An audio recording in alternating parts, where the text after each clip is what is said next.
السلام علیکم، بسم اللہ الرحمن الرحیم۔ اسٹوڈنٹس کیسے ہیں آپ؟ امید ہے کہ آپ سب ٹھیک ہوں گے، خیریت سے ہوں گے۔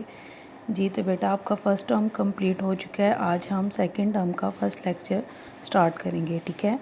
فرسٹ لیکچر ہے آپ کا حصہ جغرافیہ کا، باب نمبر 3 ہے کرہ ہوائی اور اس کی اہمیت۔ فرسٹ 2 لیکچر جو یونٹس ہوتے وہ آپ کے فرسٹ ٹرم میں تھے، اور 3 یونٹ جو ہے یہ آپ کا سیکنڈ ٹرم سے سٹارٹ ہے۔ کرہ ہوائی اور اس کی اہمیت پڑھیں گے۔ جی کرہ ہوائی بیٹا کسے کہتے ہیں؟ جیسے کہ ایٹماسفیئر، آب و ہوا، فضا جو ہے ہماری زندگی کا انحصار زمین پر کرہ ہوائی کی وجہ سے ہی ہے۔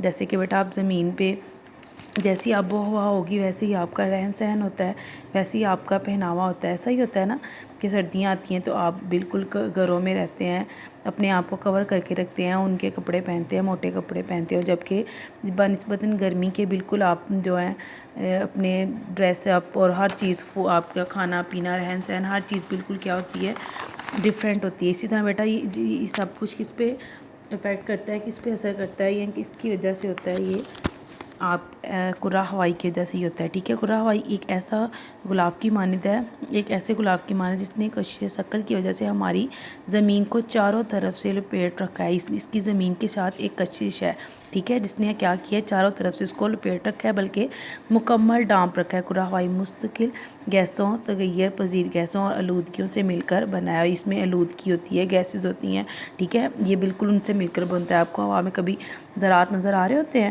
چھوٹے چھوٹے سے، بالکل آپ کو اچھے سے نظر تو نہیں آتے ہیں، لیکن وہ ساری گیسز اس میں موجود ہوتی ہیں، گرد بھات موجود ہوتی ہیں، آلودگی موجود ہوتی ہے، گرد موجود ہوتی ہے، ٹھیک ہے۔ یہ سارا کوئی اس سے مل کے بنتا ہے، اور اس کا زمین کے ساتھ ایک اٹریکشن ہوتی ہے، اور جو اس پہ زمین پہ جو لوگ رہ رہے ہوتے ہیں جاندار، اس پہ بھی اس کا بہت زیادہ ایفیکٹ ہوتا ہے۔ نیکسٹ مستقل گیسز اور اس کی اہمیت۔ کرہ ہوائی کا 99% دو مستقل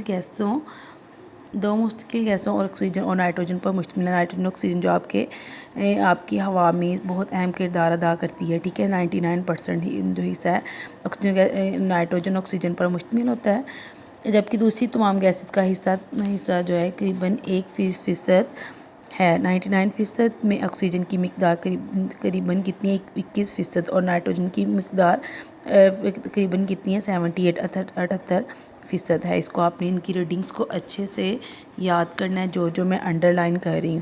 پودوں کی نشو و نما اور زمین کی زرخیزی کے لیے نائٹروجن گیس بہت ضروری ہے۔ پودوں کی نشو و نما کے لیے، پودوں کو بڑھنے کے لیے بیٹا نائٹروجن بہت ضروری ہے، ٹھیک ہے۔ ہمارے ساتھ ساتھ جانداروں کے ساتھ ساتھ پودوں کو بھی بہت ضروری ہے۔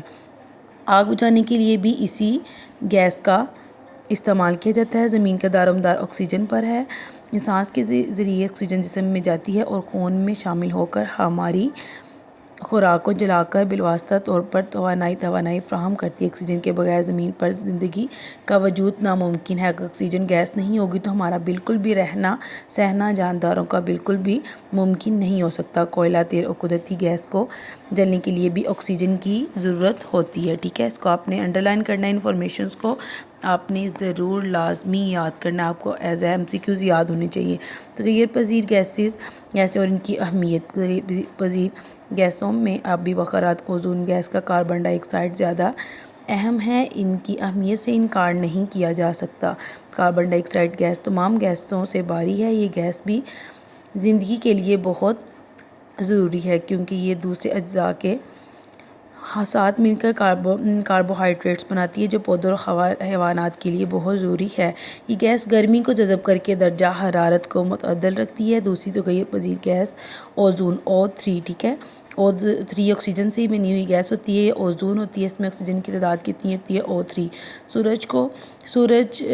سورج کی خطرناک بلا بنکشی شعاعوں الٹرا وائلٹ ریز کو زمین تک پہنچنے سے روکتی ہے۔ ان شعاعوں کو جلدی کینسر اور آنکھوں کی بیماری پھیلتی ہے۔ یہ شعاعیں زمین سطح پر موجود انسانوں کے لیے خطرہ ہے۔ اوزون گیس الٹرا وائلٹ شعاعوں کو زمین تک فلٹر کر کے پہنچاتی ہیں۔ جو سورج سے گیسز آ رہی ہوتی ہیں، ٹھیک ہے، جو گیس آتی ہے وہ اوزون گیس کیا کرتی ہے؟ اس کو الٹرا وائلٹ کر کے، مطلب اس کی شعاعوں کو ہمارے لیے خطرے کا باعث نہیں بننے دیتی، اس کو فلٹر کر کے ہم تک بھیجتی ہے۔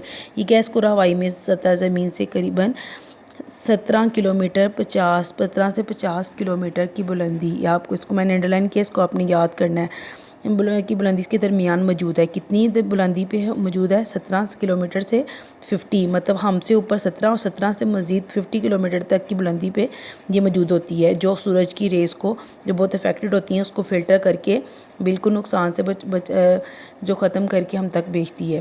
تو یہ پذیر گیسوں میں آبی بخارات اہم جزو ہوتے ہیں، ٹھیک ہے، ویپرز ہوتے ہیں. اگر آبی بخارات ہوا میں موجود نہ ہوتے تو نہ بادل بنتے اور نہ بارش ہوتی. اگر اس میں ویپرز ہوتے ہی نہ، ٹھیک ہے، واٹر ویپرز جو کہ پانی کو دریا، سمندروں، نہروں سے جو ہے پانی کو ویپوریٹ کر کے بادلوں تک لے کے جاتے ہیں، اگر یہ نہ ہوتے ہوا میں تو بارش کا بھی باعث بنتے ہی نہ. یہ آبی بخارات حرارت جذب کر کے ایک جگہ سے دوسری جگہ منتقل بھی کرتے ہیں. دنیا کے نظام حیات کا انحصار انہی پر ہے. سورج زمین کو حرارت مہیا کرتا ہے.